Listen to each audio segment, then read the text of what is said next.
Hi, and welcome to another video. Dear Muslims, you believe the Spirit who revealed the Quran to Muhammad was the angel Gabriel. But have you ever investigated and asked yourself, was it actually Gabriel who appeared to him? Fortunately, we have authentic reports of how the angel Gabriel appears to people, as recorded in the Bible, long before the time of Muhammad. So we can use these earlier historical accounts and compare and judge whether or not Muhammad actually had encounters with the true biblical angel Gabriel or with some other spirit.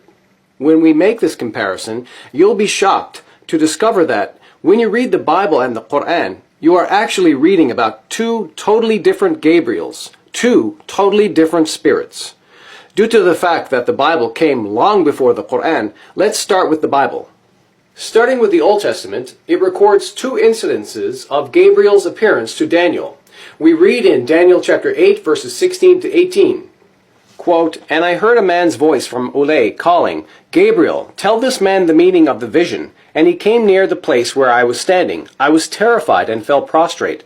'Son of man,' he said to me, 'understand that the vision concerns the time of the end.' While he was speaking to me, I was in a deep sleep, with my face to the ground.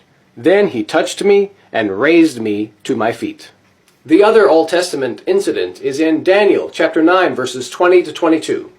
Quote, "While I was speaking and praying, confessing my sin and the sin of my people Israel, and making my request to the Lord my God for his holy hill, while I was still in prayer, Gabriel, the man I had seen in the earlier vision, came to me in swift flight, about the time of the evening sacrifice. He instructed me and said to me, 'Daniel, I have now come to give you insight and understanding.'" Now we turn to the New Testament, which records another two incidences of Gabriel's appearance to people. We read in Luke chapter 1, verses 13 and 18 to 19, Gabriel appeared to Zechariah. Quote, "But the angel said to him, 'Do not be afraid, Zechariah, your prayer has been heard.'" It goes on to say, Zechariah asked the angel, "How can I be sure of this? I am an old man, and my wife is well along in years." The angel answered, "I am Gabriel. I stand in the presence of God, and I have been sent to speak to you and to tell you this good news." And the other New Testament incident is in Luke chapter 1, verses 26 to 30, where he appears to Mary. Quote, "In the 6th month, God sent the angel Gabriel to Nazareth, a town in Galilee, to a virgin pledged to be married to a man named Joseph, a descendant of David. The virgin's name was Mary. The angel went to her and said, 'Greetings, you who are highly favored. The Lord is with you.' Mary was greatly troubled at his words and wondered what kind of greeting this might be. But the angel said to her, quote, 'Do not be afraid, Mary, you have found favor with God.'" End quote. So, as you can see, there's at least two noticeable facts about the angel Gabriel in these biblical accounts when he appeared to Daniel, Zechariah, and Mary. Number one, Gabriel is known to bring calmness and help relieve the fears of people.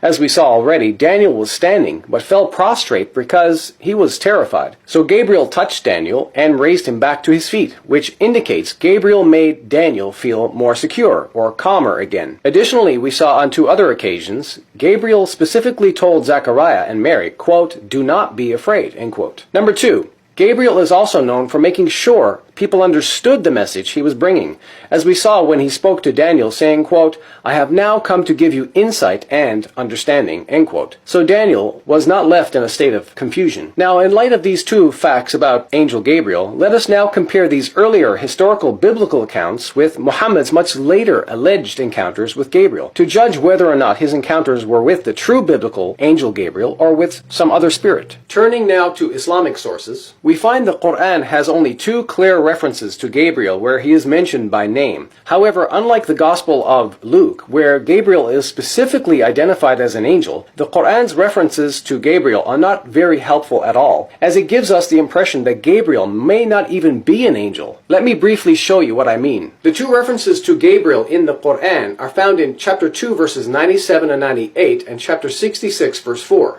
Not only does neither passage actually identify Gabriel as an angel, looking at the clumsy way the Quran is written, it actually appears to distinguish Gabriel as a being different from the angels. Quran chapter 2 verses 97 to 98 says, quote, من كان عدوا لله وملائكته ورسله وجبريل وميكال فإن الله عدو للكافرين.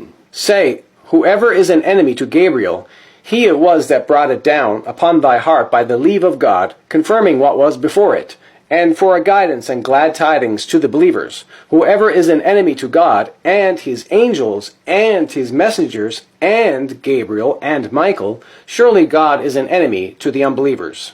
While Quran chapter 66 verse 4 says, quote, If ye twain turn unto Allah repentant, for your hearts desired, and if ye aid one another against him, meaning Muhammad, then lo, Allah, even He, is his protecting friend, and Gabriel, and the righteous among the believers, and the angels are his helpers. وجبريل وصالح المؤمنين والملائكة بعد ذلك ظهير. As you can see here in the Quran, when the different classes of beings are listed, namely Allah, the righteous believers, and the angels, in these two references, Gabriel gets listed separately from them all, as if he is a different being from the others. What's even more interesting is that the Quran may even be suggesting that the Islamic Gabriel is from the category of beings known as the jinn. Muslims believe jinns are basically spirits made from fire according to Quran chapter 15 verse 27 and chapter 55 verse 15. The jinn are commonly regarded as demonic. So why do I say that the Islamic Gabriel may actually be a jinn? Well, another interesting point is that when we normally think of angels, we think of them as messengers. But we notice in Quran chapter 2 verses 97 to 98, when it listed several different groups of beings, the angels and messengers were actually distinguished from each other. In this specific context, the way the verse is worded, messengers are actually not necessarily angels. In Islam, messengers may also come from the jinn spirits also. We see this Islamic teaching in Quran chapter 6 verses 130 and 131. Where Allah is said to send messengers from both men and jinn. Quote, O ye assembly of jinns and men, came there not unto you messengers from amongst you? يا معشر الجن والإنس ألم يأتكم رسل منكم. As you can see here, the jinn spirits are directly addressed. So in Islam, messengers can come from the jinn spirits also. Yet in Quran chapter 2 verses 97 to 98 we saw that it was Gabriel, a being different from the angels, who was the messenger bringing the Quran to Muhammad. So by relying upon the Quran, consequently, we end up being confused about the true identification of Gabriel, with the evidence pointing us towards him being a jinn rather than an angel. The fact is, the author of the Quran is clumsy and not clear about this. So we are forced now to turn our attention to Islam's hadith literature for more about the Islamic Gabriel. In Sahih al-Bukhari, volume 9, hadith number 6982, we read about the beginning of Muhammad's revelations.